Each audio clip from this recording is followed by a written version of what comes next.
City Ravi ಅವರು Belagavi republic ಆಗ್ತಾ ಇದೆ, ನಾವು ಕಾಲ್ನಡಿಗೆ ಮುಖಾಂತರ ಬೆಳಗಾವಿ ಚಲೋ ಹಮ್ಮಿಕೊಳ್ತೀವಿ ಅಂತ ಹೇಳ್ತಾ ಇದೆ. ಅದು ಒಂದು ಲೋಗಲಿತ್ತು.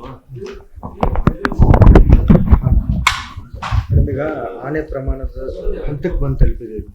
ಎಲ್ಲ ಬಿಜೆಪಿಯವರು ಸಿಟಿ ರವಿಯವರ ಬಗ್ಗೆ ಮಾತಾಡ್ತಿದ್ದಾರೆ, ಆದರೆ ರಾಮನ ಬಗ್ಗೆ ಮಾತಾಡೋದು, ಒಬ್ಬ ಹೆಣ್ಣಿಗೆ ಅಪಮಾನ ಆದಾಗ ಅದ್ರ ಬಗ್ಗೆ ಯಾರು ಮಾತನಾಡ್ತಾ ಇಲ್ಲ.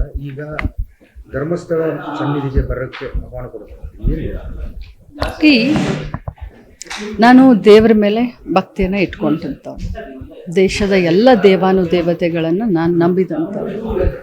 ಅವ್ರು ಬಹಳಷ್ಟು ಹೇಳ್ತಾ ಇದ್ದಾರಲ್ಲ, ನಾನು ಅಂದೆಲ್ಲ ಅಂತ ಹೇಳಿ. ಕಾನೂನು ಒಂದು ಕಡೆ, ಕಾನೂನು ತನ್ನ ಪ್ರಕ್ರಿಯೆ ಮಾಡುತ್ತೆ. ಏನು ವೈಭವೀಕರಣ ಮಾಡ್ಕೊಳ್ತಾ ಇದ್ದಾರಲ್ಲ, ನಾನು ಇಷ್ಟೇ ಅವ್ರಿಗೆ ಹೇಳ್ತಾ ಇದ್ದೀನಿ, ಇದು ಸವಾಲು ಅಲ್ಲ, ಅಥವಾ ಅವರಿಂದ ನನ್ನ ಜವಾಬನ್ನು ಬಯಸಲ್ಲ. ಅಂಥ ಒಂದು ದುರ್ಬುದ್ಧಿ ಇದ್ದಂಥ ಮನುಷ್ಯನಿಂದ ನಾನು ಜವಾಬನ್ನು ಕೂಡ ಬಯಸೋದಿಲ್ಲ. ಆದರೆ ಜನರನ್ನು ದಿಕ್ಕು ತಪ್ಪಿಸುವಂಥ ಕೆಲಸ ಮಾಡ್ತಾ ಇದ್ದಾರೆ, ಜನರ ಕಣ್ಣಿಗೆ ಮಣ್ಣೆರ್ಚುವಂಥ ಕೆಲಸ ಮಾಡ್ತಾ ಇದ್ದಾರೆ. ಅವರ ಕಾರ್ಯಕರ್ತರಿಗೆ, ಅವರ ನಾಯಕರಿಗೆ ಏನು ದಿಕ್ಕನ್ನು ತಪ್ಪಿಸುವಂಥ ಕೆಲಸ ಮಾಡ್ತಾ ಇದ್ದಾರೆ. ನೀವು ದೇವರನ್ನು ಬಹಳಷ್ಟು ನಂಬಿದ್ದೀರಾ ಸಿಟಿ ರವಿ ಅವರೇ. ಧರ್ಮಸ್ಥಳ ತಮ್ಮ ಊರಿಗೆ ತುಂಬ ಹತ್ತಿರ ಇದೆ.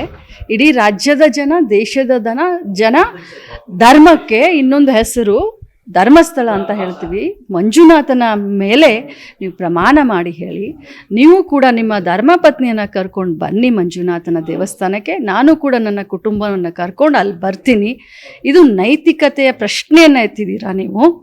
ನಿಮಗೆ ನೈತಿಕತೆ ಇದ್ದರೆ ಖಂಡಿತವಾಗ್ಲೂ ನೀವು ಅಲ್ಲಿ ಬನ್ನಿ. ಇದು ನಿಮಗೆ ನಾನು ಚಾಲೆಂಜ್ ಮಾಡ್ತಾ ಇಲ್ಲ, ಆದರೆ ಜನರ ಎದುರುಗಡೆ, ಯಾಕಂದರೆ ನೀವು ದೇವರನ್ನ ಬಹಳಷ್ಟು ನಂಬಿದ್ದೀರಾ, ದತ್ತಮಾಲೆಯನ್ನು ಹಾಕಿದ್ದೀರಾ, ದತ್ತಪೀಠಕ್ಕೆ ಹೋಗ್ತೀರಾ, ಬಾಯಿ ತೆಗೆದ್ರೆ ರಾಮನ ಹೆಸರನ್ನು ಹೇಳ್ತೀರಾ.